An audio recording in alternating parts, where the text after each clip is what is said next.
talk about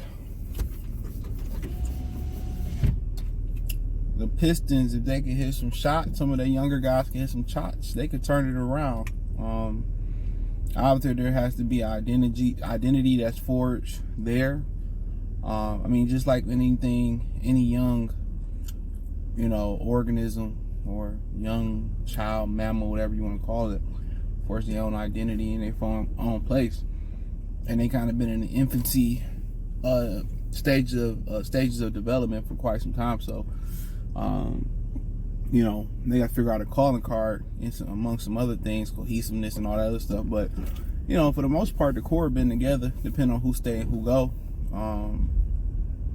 I think they got to get an offense in which, the ball is going to move. They got to play defense. But I think if they start to hit some shots, some of the young players start to develop a jump shot. And that just comes with repetition. Like, you got, practice jump shooting. And then you got in-game jump shooting. But then you got subsidiaries of jump shooting. Like I was kind of explaining in one of my other videos, depending on which one you see first. When I say subsidiaries of jump shooting, I mean you got escape dribble, off the dribble, escape dribble, catch and shoot. It may be catching and attacking, then shoot. I mean, then you got post shots out of the post up. I mean, pull-ups, off the dribbles. Like I said, escape dribble to get to your spot. I mean, it's just different parts of the art of jump shooting. There are different parts to it. So, excuse me.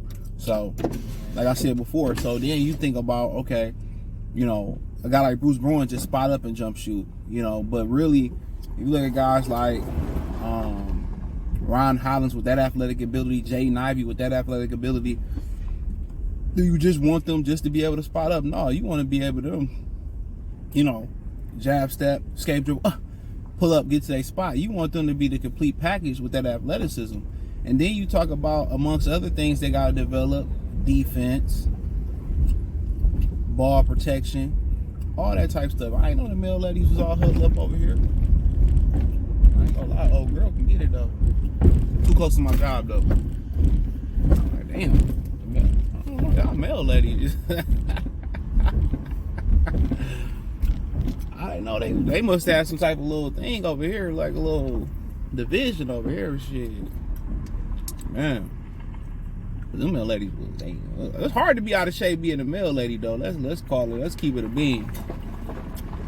Let's keep it a bean, bro. But male lady legs be fine as hell. But nonetheless, enough of my male lady dreams. I've never dated a male lady neither. But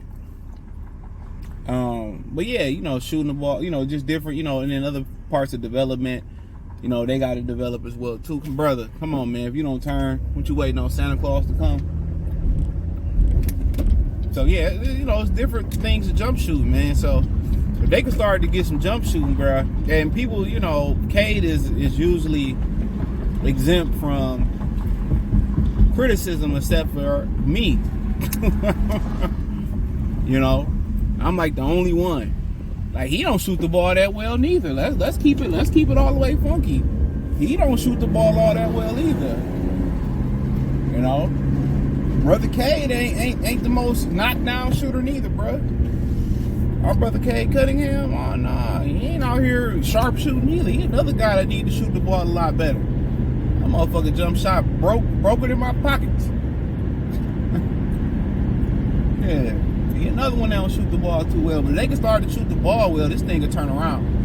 And I ain't talking about adding some shooters, they need to, but if some of the core young guys can start shooting the ball well, that's what they need. You add the little ball security and athletic and the jump shot to Jaden Ivey and Ron Hollins, a jump shot, man, that changes everything. A jump shot with a short Thompson ability to pass. And Hollins can pass the ball a little bit too. Some of these dudes get out a jump shot, man, and not just three-point shot, man. Hey, take a couple steps in, hit the elbow, top of the key. You can just hit that. That's gonna loosen up the defense a little bit, So, some of these dudes start hitting jump shots, it's over with. It is over with. This thing, because that's the quickest thing that's going to turn around. They young players can hit jump shots. You know, and that don't necessarily mean three-point shooting. If they can shoot a higher percentage, man, I'm telling you, bro. Now you can get to the rim. Now you can get foul calls. You know, they can get that. No, and none of them really got no good floater on the team either. These guys need to develop a floater. You know, K to go to the mid-range and he'll look to lay up there, and I think that's really, really good. But really, all the shots they getting is just like they out of rhythm. Or it's all three-pointers. Like, hell no. You get these dudes moving to the basketball, cutting, slashing, pin downs, catching on the move and attacking. That percentage gonna go up, bro. Every percentage gonna go up. But when you just got 3 or 4 people sitting at the three-point line and one guy controlling the rock, of course your shooting percentage is gonna be trash. You know, of course they're gonna be trash, but everybody play the game on the outside to the inside. It ain't how it should be played, bro. Especially with the amount of athletic ability the Pistons have. They should be a team that's looking to run and attack. I guarantee you, with them attacking the basket, that three-point percentage is going to jump up because now people got to pack the paint. We're going to live with the Detroit Pistons shooting threes. And now, instead of getting contested threes or lethargic threes because number 2, you know, he'll pass it to you with, you know, in the beginning of the first quarter, but he won't pass it to you to the end of the second quarter. Now you have an offense that's creating a rhythm. It's creating high percentage shots. It's just not an ISO ball dominated offense where number 2 creates for everybody and create for itself. No, the ball is moving. You moving. We cutting. The offense is creating high percentage shots. Coaching had a lot to do with last year. Everybody just hear about the part I say about Kane, but I talk about coaching has a lot to do with last year. Damn, man, these dudes get some my nerves driving, bro. I don't want to be ignorant, but I gotta be ignorant. I don't want to be that guy. I want to be a good, wholesome driver, but they'll do it to you. But yeah, that's what it boiled down to.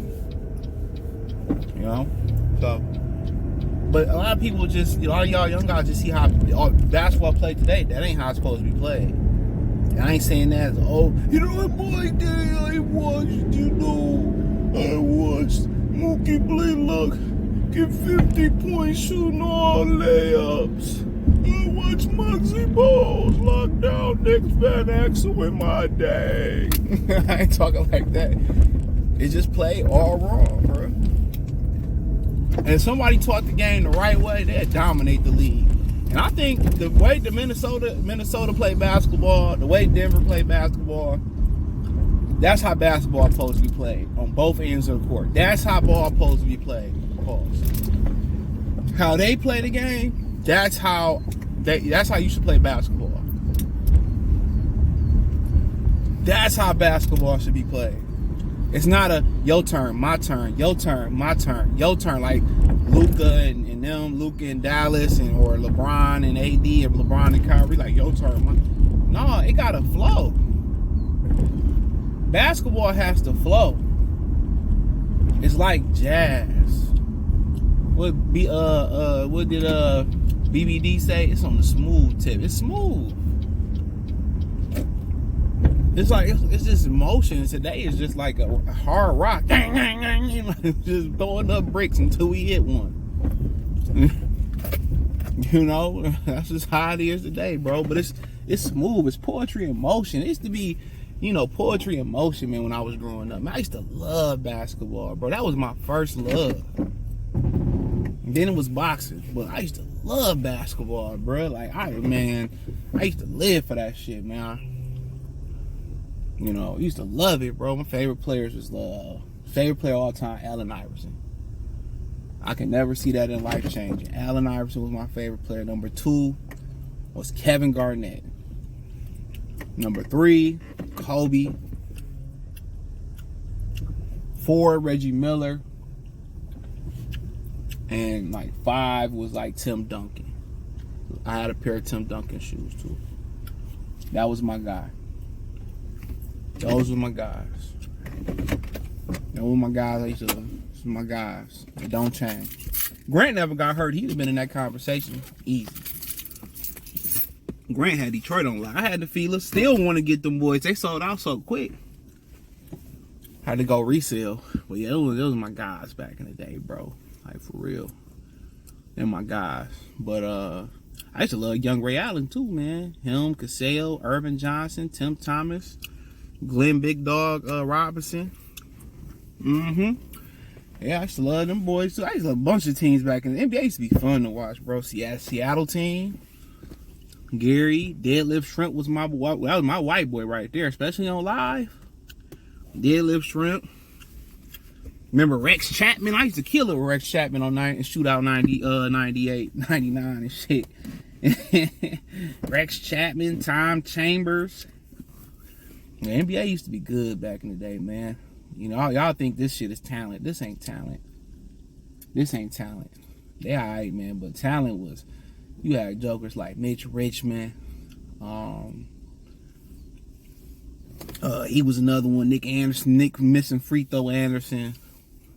You know, man, guys like Howard Isley from Southwestern High School in Detroit played out there in Utah. Jeff Hornacek, John Paxton, Mark Price, one of my favorite white point guards. You know, point guards in general. My brother Terrell Brandon was dope. Rest in peace to Malik Sealy. Remember Tom Gugliotta was dope. Ronnie Cycli. They had white boys galore back in the day. Remember, I couldn't stand Chris Douglas for the Knicks. Chris Doug, what was it? Chris Doug or Chris? What's his name? The white boy with the mask and shit back in the day. Chris Childs. Man, I can go on and on. David Wesley, Bobby Phillips, Larry Grandma Johnson, Aaron McKee. You know what I'm saying? Who else we had out there in them jokers, man? Man, Ricky Davis, Darius Miles, Quint Richardson, bro, man. NBA was so dope back then, bro. Like, it was super dope, man. But Michael Finley, Finley was a problem, bro. Eddie Jones was a problem. So yeah, NBA, man. I mean, I used to have so much fun back in the day watching the league, man. But hey, check out Detroit Pistons Talk playlist. Thumbs up the video, share the video, subscribe to the channel, and subscribe button. It's the bell icon button. Hit the link tree, find me everywhere. What about the Pistons? Junkyard Dog, Theo Radcliffe, Chucky Atkins, Bison Daly. What was his name? He had another name too. He ended up passing away. Rest in peace to him. Terry Mills. I mean, you can go on and on and on about them brothers. But hey, peace.